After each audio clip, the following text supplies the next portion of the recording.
got so motherfucking design on right now. Bring it down, bring it down, bring it down. I got three old guys on the block. Hello guys, so here I would like to introduce myself. My name is Anastasia Del Amelia, people usually call me Amel. In PIM 2261-2110, I am first speaker. Let's move to the material. Bye. Pengertian perencanaan sumber daya manusia. Perencanaan sumber daya manusia adalah suatu proses sistemis yang digunakan untuk memprediksi permintaan dan penyediaan sumber daya manusia di masa datang dan merupakan sebuah keputusan organisasi yang memuat tentang apa yang akan dicapai sesuai misi organisasi dan bagaimana cara yang dilakukan untuk mencapai misi tersebut. Pengertian menurut para ahli. Pengertian perencanaan sumber daya manusia dikemukakan oleh Andrew R. Sikula, 1981-3. Human resources of manpower planning has been defined as the process determining manpower recruitment and the means of meeting those recruitment in order to carry out the integrated plans of the organization. Pengertian perencanaan sumber daya manusia juga dikemukakan oleh perencanaan sumber daya manusia adalah proses analisis dan identifikasi tersedianya dan kebutuhan akan sumber daya manusia sehingga organisasi tersebut dapat mencapai tujuan. Robert L. Mathis and John H. Jackson 2001. William B. Walter and Keith Devine mengatakan, perencanaan yang sistematis untuk meramalkan kebutuhan pegawai atau demand dan ketersediaan atau supply pada masa yang akan datang, baik jumlah maupun jenisnya, sehingga Departemen Sumber Daya Manusia dapat merencanakan pelaksanaan rekrutmen, seleksi, pelatihan, dan aktivitas lain dengan baik. Pentingnya perencanaan sumber daya manusia. Yang pertama, tingkat perorangan. Perencanaan sumber daya manusia sangat penting bagi kepentingan individu, karena perencanaan dapat membantu meningkatkan keterampilan. Kepuasan individu dapat lebih mudah dicapai melalui perencanaan karir yang terarah. Stres, tekanan pekerjaan, dan kegelisahan akan berkurang apabila kegiatan perencanaan sudah sesuai dengan standar pedoman dan diikuti dengan baik. Yang kedua, tingkat organisasi. Organisasi atau lembaga menggunakan perencanaan sumber daya manusia untuk meningkatkan efisiensi dan produktivitasnya dalam jangka panjang. Organisasi harus merekrut tenaga kerja yang berkualitas tinggi untuk dipekerjakan sehingga dapat bekerja secara produktif. Yang ketiga, tingkat nasional. Masalah sumber daya manusia di tingkat nasional terkait dengan jumlah, komposisi, keragaman, dan angkatan kerja yang ada pada suatu negara. Pemerintah harus dapat memprediksi tingkat angkatan kerja sekaligus tingkat pengangguran yang ada. Teknologi yang sangat berperan dalam industri akhir-akhir ini membutuhkan sumber daya manusia yang lebih terampil dalam bidang iptek, manajerial, dan inovatif terhadap perubahan-perubahan yang terjadi. Hello guys, so here I would like to introduce myself.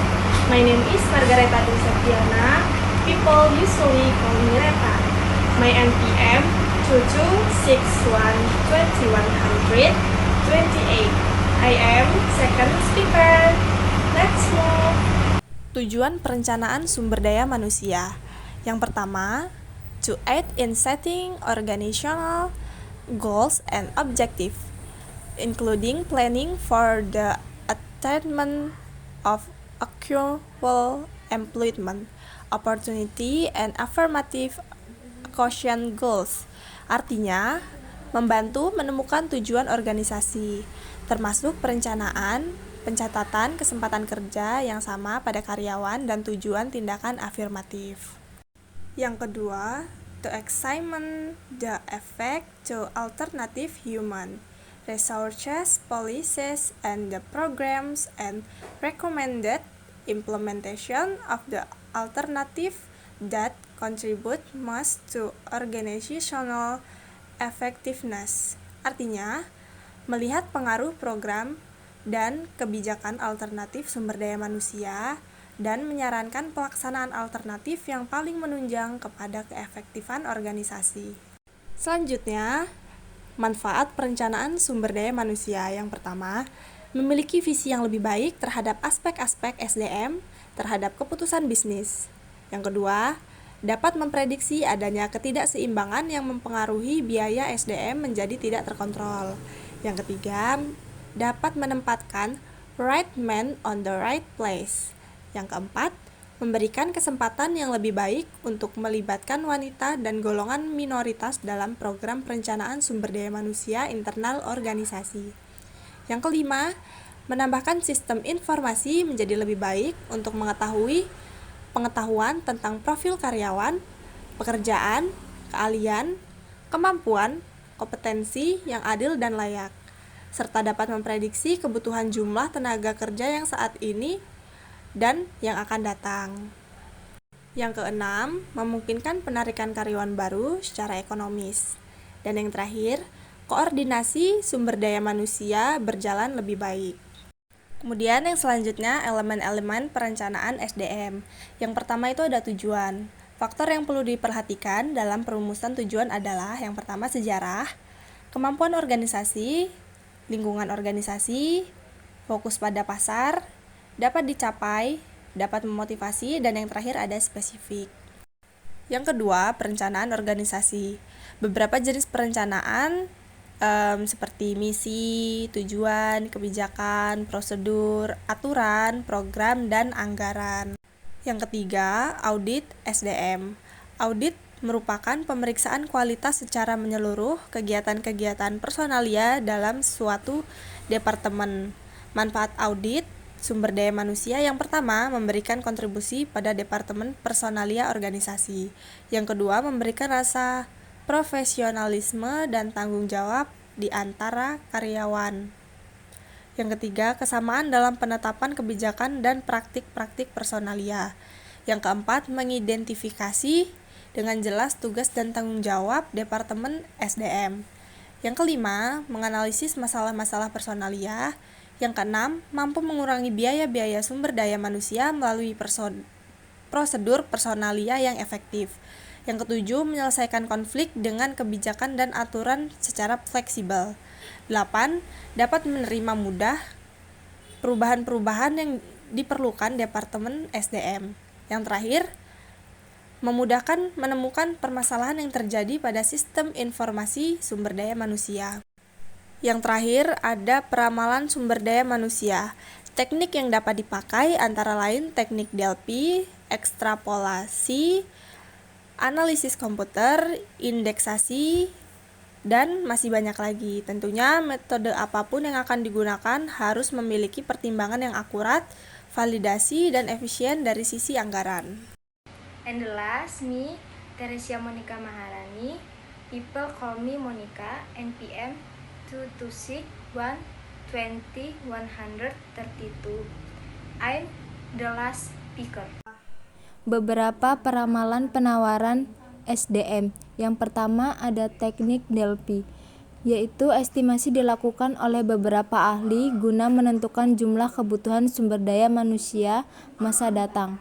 Yang kedua ada ekstrapolasi, yaitu estimasi didasarkan pada data historis untuk memproyeksi kebutuhan yang akan datang.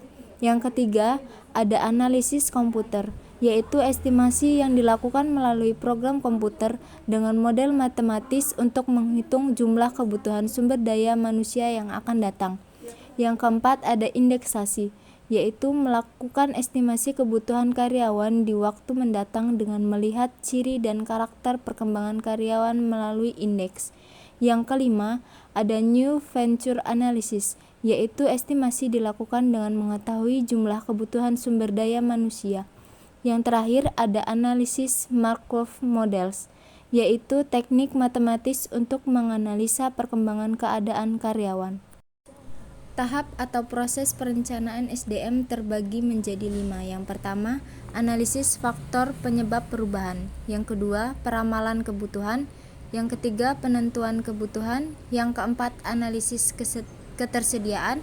Yang kelima, implementasi program. Analisis SDM terbagi menjadi 2, yaitu analisis penawaran internal SDM dan analisis penawaran eksternal SDM. Dalam analisis penawaran internal SDM terbagi menjadi dua juga, yaitu data kemampuan atau skill inventory dan sistem informasi SDM atau Human Resource Information System. Kemudian yang kedua, analisis penawaran eksternal SDM terbagi menjadi dua, yaitu pasar kerja atau labor market dan keberagaman angkatan kerja atau diversitas. Audio Jungle.